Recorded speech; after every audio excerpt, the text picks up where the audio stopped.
Health pioneers present, is your beard packed with germs? If you are new to this channel, hit the subscribe button and turn on the notification bell for more relevant health topics. Are beards clean or a magnet for germs and bacteria?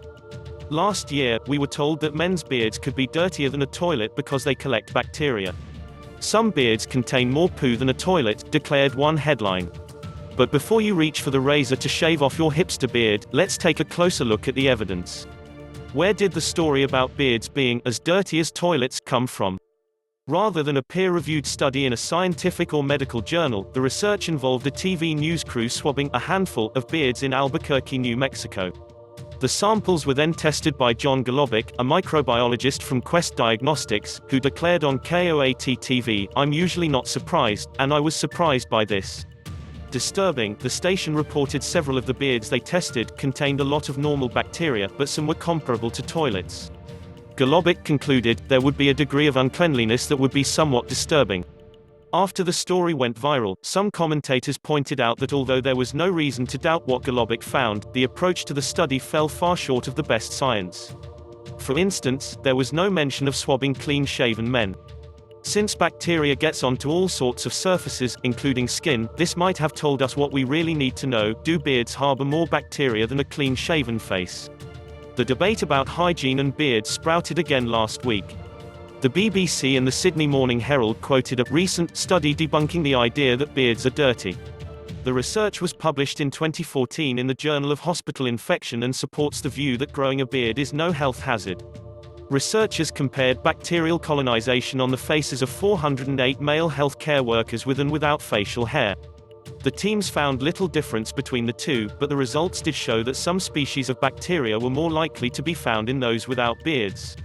The researchers say there were a few limitations to the study, including not being able to assess whether the density of men's beards could affect bacterial colonization. Hygiene. Last year, Alan Withy, an academic historian of medicine and the body from the University of Exeter in the UK, began a 3-year project to chart the health and hygiene history of facial hair between 1700 and 1918.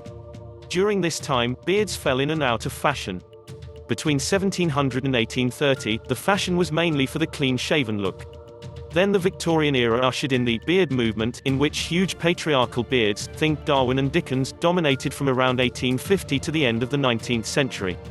Hippie beards were all the rage in the 1960s, culminating in one of the most famous sproutings of facial hair in recent times, the bearded model in Alex Comfort's 1972 Gourmet Guide to Lovemaking, The Joy of Sex.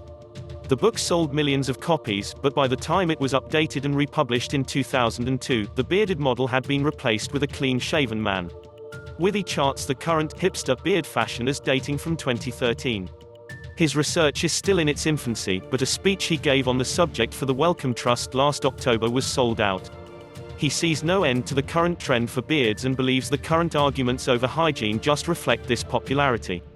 In a blog last May, when the TV news report comparing bacteria in beards to toilets was being picked up by news media around the world, he wrote, in the 1660s the English churchman and historian Thomas Fuller was referring in print to the beard as that ornamental excrement under the chin. Sound familiar? Thanks for watching. Please like and share this video.